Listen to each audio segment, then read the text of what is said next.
नमस्कार दोस्तों। आज की इस वीडियो में हम बात करेंगे भारत के सबसे ऊंचे डैम टिहरी डैम की। आज की इस वीडियो में मैं आपको टिहरी डैम से जुड़ी छोटी बड़ी जानकारी देने वाला हूं। साथ ही साथ ये भी बताने वाला हूं इस डैम के क्या क्या फायदे हैं और क्या क्या नुकसान है। उत्तराखंड राज्य में बना टिहरी डैम भारत का सबसे ऊंचा डैम है। इस डैम की ऊंचाई 260.5 मीटर है। टिहरी डैम का जलाशय 42 वर्ग किलोमीटर क्षेत्रफल में फैला हुआ है। इस जलाशय में 354 करोड़ घन मीटर जल को इकट्ठा किया जा सकता है। इस जलाशय में 261 करोड़ घन मीटर जल हमेशा भरा रहता है। इस प्रकार से आप अंदाजा लगा सकते हैं कि इस जलाशय में कितनी बड़ी मात्रा में जल हमेशा भरा रहता है। टिहरी बांध टिहरी जिले के अंतर्गत आता है। उत्तराखंड का टिहरी जिला एक भूकंप जोन है।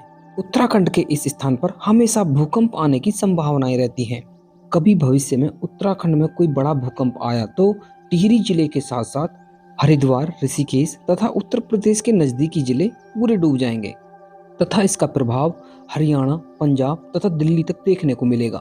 भूकंप जोन होने के कारण जब इस डैम का निर्माण किया जा रहा था तो इसका निर्माण का विरोध बड़े लेवल पर किया गया।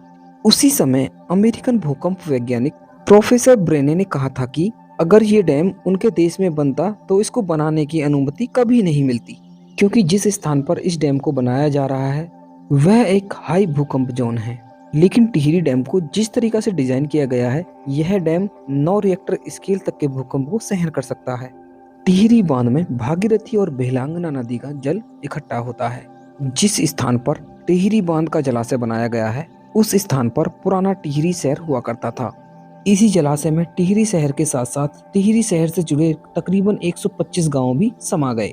टिहरी बांध का निर्माण होने से पहले ही एक नई टिहरी शहर का निर्माण किया गया। इस नए टिहरी शहर में आधुनिक सुविधाओं के साथ साथ वो भी सुविधाएं दी गई जो पुरानी टिहरी शहर में उपलब्ध थी। सन 2005 में पुराने टिहरी शहर तथा गांव के लोगों को नए टिहरी शहर तथा देहरादून के आसपास में बसाया गया। प्रत्येक वर्ष मई जून के महीने में जब जलाशय का जल स्तर कम होता है तो पुराना टिहरी शहर दिखने लगता है। पुराने टिहरी शहर की यादें आज भी वहाँ के लोगों के मन में जिंदा हैं। जब वहाँ के लोगों ने अपने घर, अपना शहर, अपना गांव अपनी आंखों के सामने जलाशय के अंदर डूबता देखा, उनकी आंखें भर आई थीं। टिहरी डैम के जलाशय में एकत्रित जल का प्रयोग बिजली बनाने के लिए किया जाता है।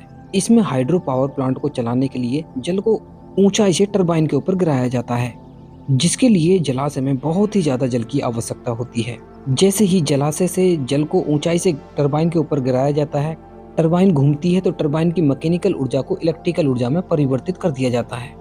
तो दोस्तों, अभी मैंने आपको बताया टिहरी बांध के बनने से पहले तथा बनने के बाद क्या क्या नुकसान हुए थे और क्या क्या नुकसान होने की संभावना है। जैसे जब टिहरी बांध को बनाया जा रहा था तो पुराने टिहरी शहर सहित 125 गाँव के लोगों को विस्थापित करना पड़ा। अभी टिहरी डैम का जलाशय बनकर तैयार है। इसमें जितना जल एकत्रित है, अगर भविष्य में कोई प्राकृतिक आपदा आई तो इस बांध के प्रभाव से हरिद्वार, ऋषिकेश तथा उत्तर प्रदेश के नजदीकी जिले पूरे डूब जाएंगे तथा इसका प्रभाव हरियाणा, पंजाब, दिल्ली सहित पश्चिमी बंगाल तक देखने के लिए मिलेगा। तो दोस्तों, अभी बात कर लेते हैं टिहरी डैम बनने के फायदों की। दोस्तों, टिहरी डैम जब पूरा बनकर तैयार हो जाएगा तो इससे 2400 मेगावाट की बिजली का उत्पादन किया जा सकेगा, जो कि कई राज्यों को रोशन करने का काम करेगा। फिलहाल टिहरी डैम में 1000 मेगावाट बिजली का उत्पादन किया जा रहा है। दूसरे फायदे की बात करें तो टिहरी बांध के इस जल का प्रयोग 4 लाख हेक्टेयर भूमि की सिंचाई के लिए किया जा रहा है। दोस्तों, आजकल टिहरी डैम के इस जलाशय का प्रयोग पर्यटन के लिए भी किया जा रहा है। टिहरी डैम के इस जलाशय में boating, water scooter, streamer riding आदि एडवेंचर एक्टिविटी के लिए किया जा रहा है।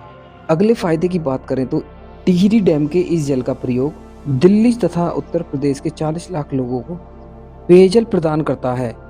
अगले फायदे की बात करें तो टिहरी डैम के बन जाने के पश्चात उत्तर प्रदेश, बिहार तथा पश्चिम बंगाल में आने वाली बाढ़ों में काफ़ी कमी आई है, क्योंकि मानसून के दिनों में गंगा का जलस्तर बढ़ जाने के कारण इन क्षेत्रों में बाढ़ आ जाती थी।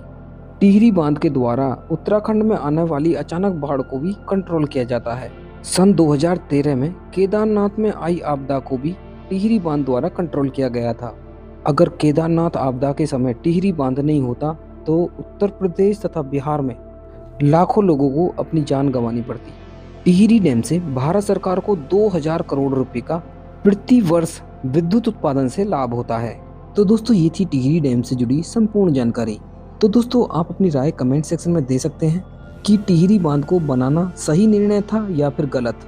इस वीडियो में इस बांध से जुड़े लाभ तथा हानियों को अच्छी तरह से बताया है। वीडियो अच्छी लगे तो वीडियो को लाइक करें, चैनल को सब्सक्राइब करके बेल आइकन जरूर दबा दें।